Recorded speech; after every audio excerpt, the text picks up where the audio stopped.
Welcome to another garden vlog. And what did we count yesterday on these star fruit? I think we had 10 and there's number 11. So another one's popping up this morning.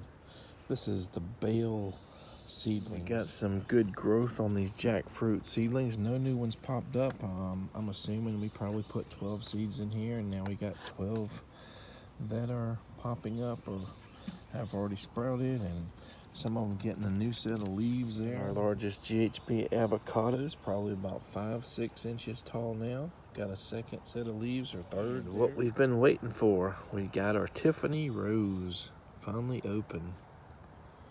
It's got a little bit of that yellow in there, a little bit of pink, and it has a pretty strong perfumey smell. So winding down for season 2, I really didn't think we were going to get anything big. But randomly, when I was at Home Depot, I found a Ruby Supreme guava. Pretty nice size. It's probably like 8 foot tall or more. Got a little bit of a lean there where the bamboo stake isn't really holding it very well. So we might have to restake it. Has like 2 or 3 of these little guava babies on them. And something to protect, I guess, from the winter. Looks like we got 2 more of these scarlet rose mallows here. Anyway, Natalie also got 2 phalaenopsis orchids. One of them is like a pinkish purplish one. Another one is like a white with like this pink or purple speckling on it. Nothing too fancy. Maybe we'll show those in a later vlog. So that Ruby Supreme or Red Ruby Supreme cultivar of the guava is a tropical guava type. You know, there's like a Barbie pink, and you know, there's Malaysian Thai, and probably a bunch of them. They get various sizes, and it is considered a cream guava versus like a hard or a crunchy guava. So they're kind of in 2 categories of true guavas, you know, the hard ones and the creamy ones, and some people prefer one or the other. Just in my mind, I think I would prefer the creamier ones. I remember buying some hard guava fruit from a fruit stand in Jacksonville from some Latina people, and they told me it was ripe and ready to eat.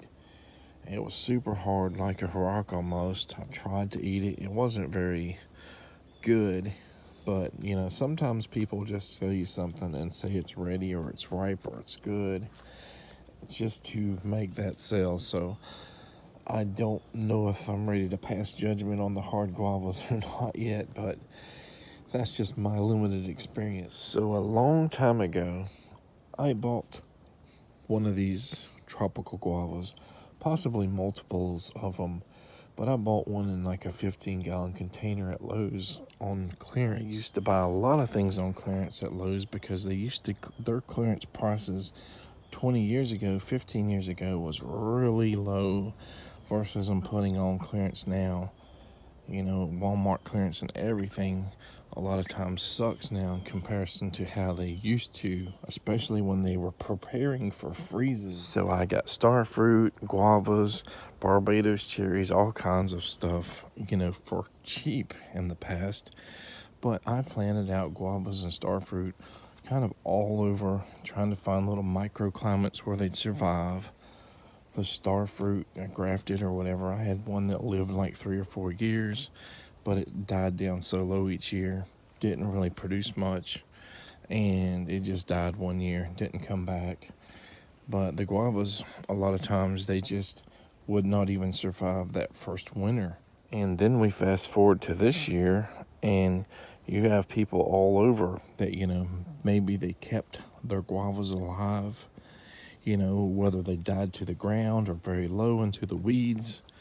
And people actually, unprotected, have had guava fruit this year, majorly, just like they're having these big banana harvests this year. And I talked to one of the nursery guys, one of the nursery owners at Blue Star, a couple of days ago, and I said, "You're selling guavas here, tropical guavas?"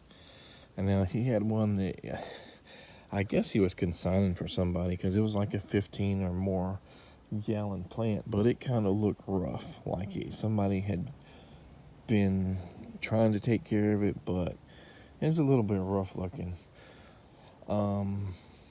He said, yeah, they'll get a little bit of dieback in the winter now, but you can maybe find a south wall. You don't even really have to protect them much, and they'll survive here now. The problem I'm seeing is when I do research on these tropical guavas, some of them may even mention zone 8 or 9, but then you'll do more research and it says, protect them, bring them in zone 8 or 9. Yeah, why would you say something is zone 8 or 8B or whatever if it won't take 8B or possibly 9A frost? If this warming of our winters is going to be long-term or persistent, then I guess we will be able to have better luck with these. They're not uber tropical, because uber tropical things would die, 36, 40 degrees or something like that, including like a lot of the orchids and stuff. But these ones that are somewhat between like zone 9A and 10A or so, finding these microclimates or just protecting them for so long in the ground until they have super good root growth in the ground, and maybe some microclimates, maybe some south wall stuff to keep those north winds off of them, then maybe you have a good chance of long-term growing tropical guavas, possibly jackfruit as well. But if you look, and say cold tolerance of this or that, you might see something that says, oh, this can survive 24 degrees. This can survive to 30 degrees. There's a variance. Still, we have to look back in just even recent freezes, like in, I think, 2022, where it got really cold. A lot of people's bananas and other tropicals or marginal plants died or got severe damage. I still think we can get in the teens again. We've had the teens several times since I've been growing up in north central Florida. But we may get to a point where, you have several mild winters at a time, and then just occasionally get those really bad freezes that you just have to cover the plants or put Christmas lights on them or do the water bottle or some kind of trick. I just hope that people don't get too comfortable thinking it's going to be mild every year and put, a bunch of subtropical and tropical plants, so many that they could not possibly take care of during a really bad freeze, and end up getting all of their, tropicals wiped out in one winter. What else is going on in the garden here? And, a lot of times, like I've mentioned this before, is I spend a lot more time thinking and getting ideas, researching, than I do actually doing stuff.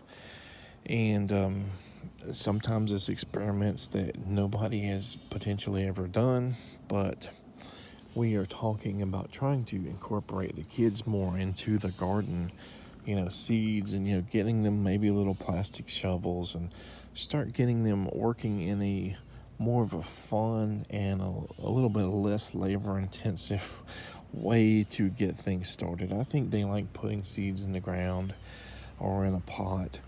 So the problem I have is most of the winter crops I don't really eat. Maybe, if we can get some carrots, but, spinach, I don't really eat spinach. I'll juice it sometimes, but I don't really like spinach, especially when it's cooked. Winter greens and stuff like that, again, some of them are a little bit spicy for my taste, but, juicing them is what I would do. I don't really eat radishes, turnips, or anything like that. Back in Wetland Zone 1, and I have yet to see any female flowers yet that have formed. All the ones that were starting to form, they just declined and just aborted before they could open. Over here at this banana mound that we created, what was it, last year? Looks like a lot of these sweet potato vines are starting to kick off, Kind of strange that it was the cool fall weather that made them kick off. this dwarf Brazilian black banana or whatever it's called. Still no suckers from it and no signs of blooming, but you can see it's still got new growth coming out there. But our Orinoco or whatever this is has a pretty good, 5 foot or so sucker coming from it. Get in this area for all these Biden's alba in bloom and tons of mosquitoes back here. But I thought I seen maybe like a little leaf from a sucker, but I guess I've seen something else. I don't see any signs of this Brazilian black suckering at all. But I do see another sucker from that Orinoco. Let's see if we can zoom in, and right there, see that little tip there? That's another sucker forming. So at least we got 2 here.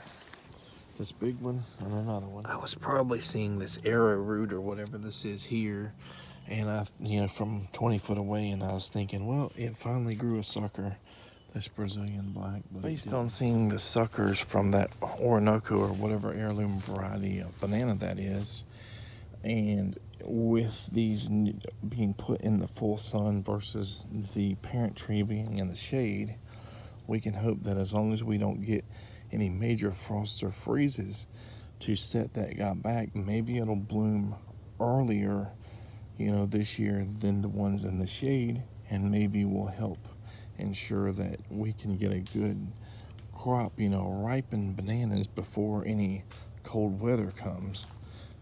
You never know. There's a reason people have moved from Orinoco to other varieties, because there's just not a consistent amount of fruiting or ripe fruit before freeze comes. And other varieties like the dwarf Damois have produced almost yearly for many people around here. Now, I have still not figured out if this is a rootstock or the Che plant here. The Chinese mulberry or whatever you call it. Melon berry. It's got little thorns on it. We had a male and a female, and something died down, or multiple ones died down. They come back from the ground or close to the ground. So I think they propagate these on Osage orange rootstocks to prevent them, I guess, from going crazy and just spreading everywhere. But I don't know. Here in this original raised bed that we built, in 2015, and I'm just looking at these culinary gingers and the turmeric here. And one of the things that I think about when looking at these culinary gingers is we get a lot of rot on those tubers. I did plant a plant in wetland zone 1 in like a higher, sort of a sandy hill. But, if these guys do come back slowly, they spread a little bit. But, a lot of times when I've looked at them, a lot of their tuber, that ginger piece is like rotted and mush. You might have a little bit of live piece with some roots on it, but in that same piece, there's mushy, rotted ones. So maybe they need a little bit more sand or something to be out of the wetness. This is something that I haven't mastered yet. I would love to be able to produce a massive amount of this that wasn't rotted. And as you may or may not know, we have let a few citrus plants that just seeded themselves somewhere just come up, and we're going to see what they become. This guy here is probably about 7 or 8 foot tall, and I never noticed this until maybe earlier this year. Oops, dropped it. But I don't know if this is going to be Sambucan seedling or what, but Sambucans are hybrids, so they don't come true to seed. They could be anything if it was a Sambucan. It could be crossed between, lemon, it could be grapefruit, red navel orange, blood orange. It could be, Tangelo crossed with that. It could possibly even be a Citramello crossed with that if this is the Sambucan seedling. Anything in this immediate area where some Sambucan is either almost assuredly would have to be either where that Mineola Tangelo was here. They'd have to be Sambucan or Mineola Tangelo seedlings. And Tangelos, I think, are hybrids as well, so they probably don't come true to seed. But if they survive their roots here, they might make good rootstock or something. Yeah, and I talked a few videos back about, seedlings dropping from the Sambucan and just popping up everywhere, yet under the marsh white grapefruit, other like blood oranges, red navel oranges, and Meyer lemons and everything, where there obviously is at least some level of fruit drop, including a lot on that Meyer lemon, because we have not harvested it for years at a time. Sometimes they just drop and rot in the ground.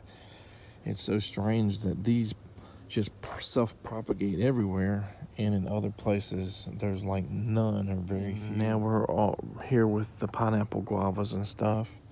It's a shame that we really didn't get to do a comparison between the two genetically different pineapple guavas there. Just luck or whatever wasn't on our side. But, I still can't wait to clear this out. Season 3, do a lot of heavy mulching, composting, everything here, and trying to get this area so there's little or no weeds, so that when these pineapple guavas form next year, hopefully they'll do a lot and drop to the ground, we can actually easily get them. But also, all these weeds are taking all the nutrients from these guys, and we need a little bit more moisture retention because we're kind of high up in a sandy area here. So we had to supplementally water a lot of these guavas over and over. Got our stink water bucket, within about 50 feet of these guavas here. So that stuff should be good and composted, fermented really well before, next season. We haven't really used that much, if at all. This bucket way out here, close to wetland zone 2. But yeah, we need to do it, when we do this, these pineapple guavas, which are not true guavas at all, but they're kind of similar, I guess, for the most part, and we talked about this earlier, months and months ago, probably, that these guys, at least the seedlings, are just kind of too small to be significant.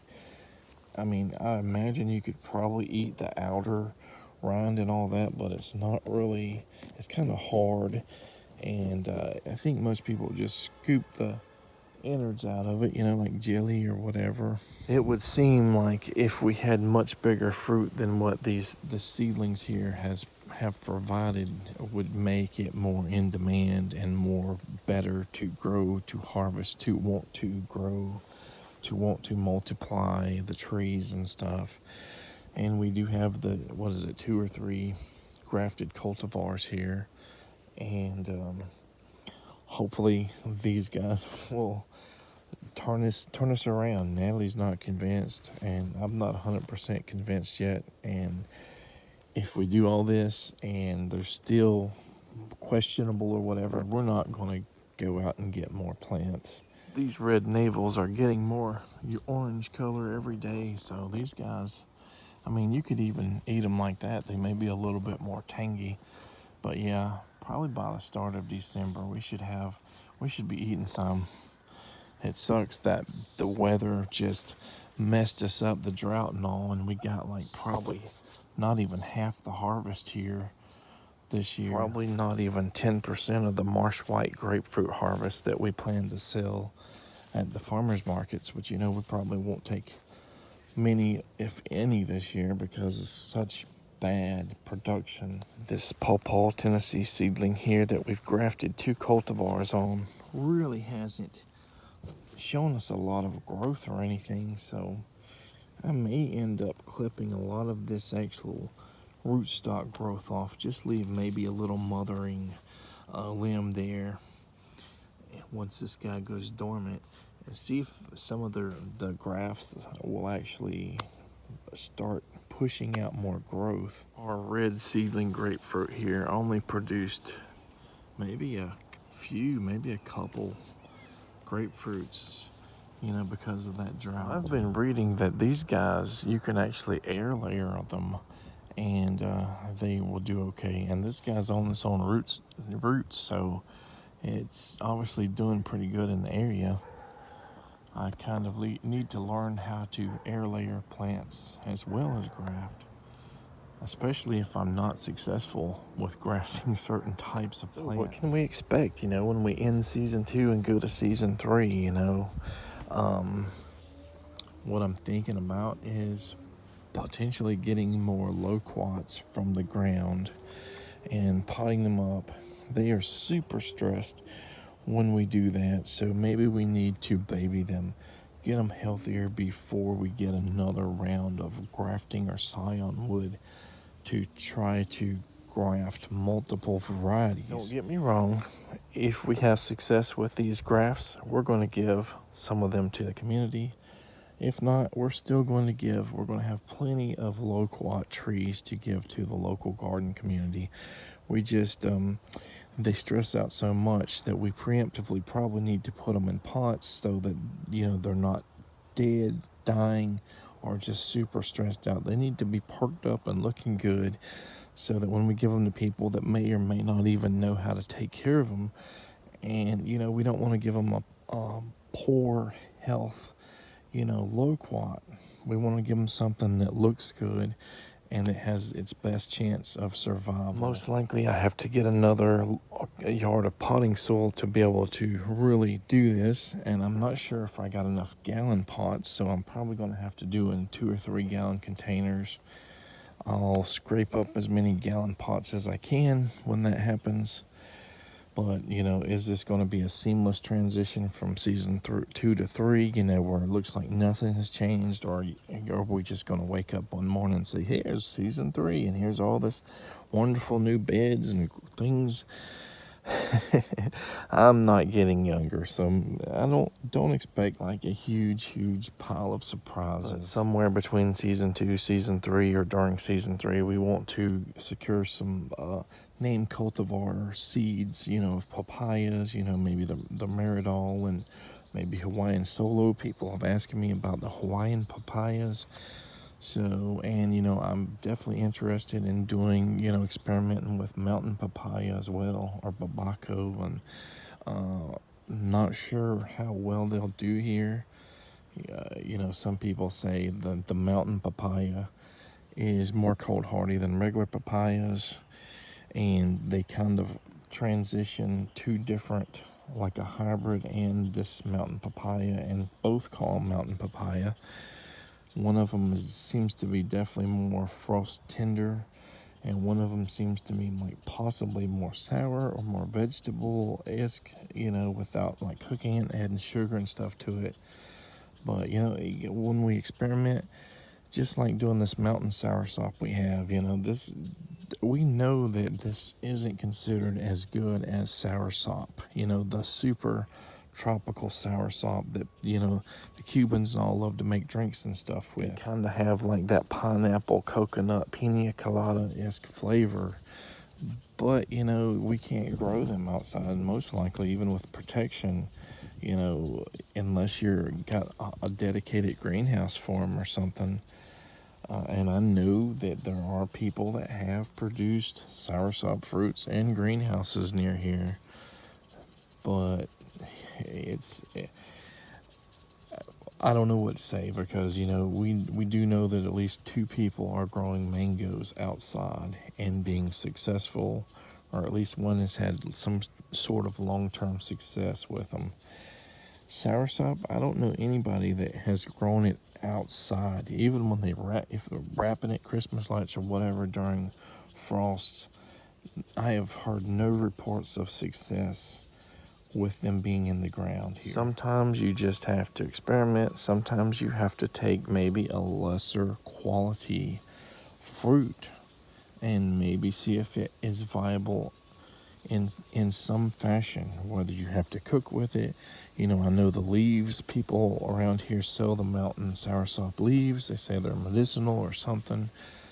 I haven't looked that much into it, but that's a possibility of what it could be used for. Maybe a frost would kill the fruit if it did produce fruit here, but maybe the frosts aren't bad enough that it's going to kill the plant, and you can still harvest the leaves. I've read about at least one other plant. Now, I don't know the name of it without looking it up on Google or something again, where the plant is actually more cold hardy than a lot of like what we're growing here, kind of like subtropical, meat temperate zone plants. But they fruit in the season where it's cold, and the fruit itself is frost tender. So, you know, you might flower, it might start producing an immature fruit, kind of like our maybe Orinoco bananas a lot of times. And then the fruit never gets to a point where you can use it. Let's look at these Suriname cherries now. This guy here has some pretty red leaves. I want to say it's probably pretty stressed out. The other three look like they're perked up and green and just got a little bit of red in their newest leaves. So we're going to have to baby that guy there a little bit. And we'll probably end up just giving these other 2 or 3 away. I'm sure people want these. They do kind of want the black seedlings, but to me, they still have that kind of pine resiny taste. You either hate them or you love them. And in this household, we like them. So, yeah, it's fine. It's free. You know, we're giving it to people for free. We're not selling them. I just want you guys to see how much girth a 2-year-old squash or pumpkin vine has. Look at that. It's going around there. It's almost like a dang rope. Look at that. So I want to show you guys what I do when I pull up an invasive tree or plant, you know, by the roots. Sometimes I'll use the tops for like chop and drop or compost or mulch or whatever. I'll break that roots area off and I'll like hang it, you know, in a tree trunk and let it dry out and just die there. So there's no way that laying on the ground somewhere is going to re-root. So about 10 or 12 foot up there, I don't even know if I'm aiming at it with this camera, but there is a female flower bud up there that hasn't opened yet. It looks okay so far, but again, the last one we seen was like this, and then the next day it was like brown and fell off. Last year is any indicator, sometimes they just form and you don't see them. And then, you know, at the end of the season, you find a couple or more extra pumpkin, squash, zucchini, whatever these guys are. One of the things we haven't done with that banana circle is like raked any leaves. So I think, you know, it's maybe not the ideal time of the year to get maximum leaves because a lot of the fall leaves have not fallen yet. These might be a lot of like last year's leaves and stuff that are kind of left on the ground here. I think I'm going to collect some sticks and little wood pieces as well from different types of trees, like that one. You can put it in the bucket if you want to. Yay. A little bit of mostly camphor here, maybe a few sweet gums, a little bit of like mowed grass, and some berry sticks, maybe red maple and camphor, possibly sweet gum sticks as well. This little pile is mostly it could be sweet gum, maybe a little bit more camphor, magnolia, and sticks from various things around the area, I guess. And we're going to top it off with a little bit of pine and oak here. There we go, thanks to my little helper, Jonathan, right? You did a good job. And I'll probably do some of the cherry laurel leaves at a later time. But for the most part, I think we're done with that mini banana circle. Grabbed a few chunks of wood, I think probably from sweet gum, maybe some box elder, 2 on the top. But after, we probably take our shovel or something and just kind of wiggle it into those crevices. So we kind of flattened it out there and kind of shook it as best as we could. And now it's kind of flat again. We'll still nutrient drench it and stuff over time, but there's not much else we can do right now for it. Make sure the banana stays watered. And the premise of doing these edge wood chip style beds, however you start, whatever you start with, is bringing multiple materials, sometimes multiple pieces of wood and different types of wood and leaves and all, harbor different types of fungal growth. Some fungi are bad. Most of them are, you know, they don't bother anything. And some, if not a lot, actually help the soil, help the roots, the mycorrhizal symbiotic fungi. And we also know now that active compost also harbors free-living or good nematodes that will help fight off, some of the bad nematodes and help balance, everything a little bit better. A while back, I talked about, how people were unknowingly for years and years and years putting, those mulch and wood chips around their trees. And they thought it was just moisture retention. They thought it was just to help combat weeds, and possibly because they release like small amounts of nutrients as they decompose and allows the feeder roots to get to those nutrients. But now we're sort of coming to the conclusion, or I have, that any organic wood chips or whatever material that you're composting down is, bringing in those good nematodes. Those nematodes are harboring the good fungi or mycorrhizal fungi. And as I've said, different organic woods and all harbor different types of fungal growth, different fungi. Not all mycorrhizal fungi is going to potentially benefit every type of tree. Different types of trees or root systems, seem to have those things sort of attached to them. But when we experiment like this, we're trying to bring in, multiples or dozens or more different types of materials, different types of fungal growth, and in hopes that many, if not all, plant roots will get some sort of protection. Not only that, but when you're composting something down with earthworms and bacteria and fungal growth, you're also heating up those root systems, or maybe even up the base a little bit. So if you've got cold tender plants like these bananas in the ground with all this decomposing going on, you're getting cold protection, at least on some level. So in the past, I've kind of stated that mulching is kind of like raised bed, aged wood chip bed light, or mycorrhizal bed light, like I'm doing it in a lesser level. But if we do it in a higher level, a bigger mound, more wood chips, more materials, then we're doing it even better. And when people were putting their compost on the ground, they might have thought, well, the NPK, we're getting so much more nutrients in the soil into the trees, but you might just be actually making it more healthier because those nematodes and other things. Well, something came in the mail today. What is it? It's those white sapote seeds. We need to do a float test, see if they sink to the bottom of the water. If not, we might have to soak it for 6 or 10 hours or something, or overnight. Yeah, we gotta do that. Holy smokes, look at how big some of these guys are. So 5 of them sunk pretty much instantly. One of them sort of half floating, so maybe we need to just soak it for a few hours. Oh, nope, it just went down.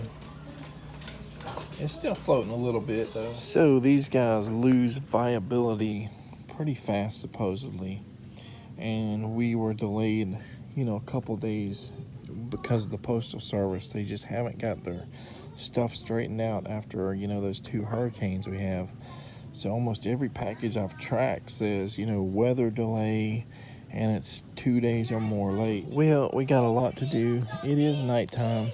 The kids followed me out here. The mosquitoes are bad. Natalie's upset that I'm doing gardening and stuff versus whatever. This is life. So basically, I've run out of daylight to set up a planter or anything for those white sapote seeds. So maybe first thing in the morning, we will go ahead and plant them out. So take care, guys, until the next time.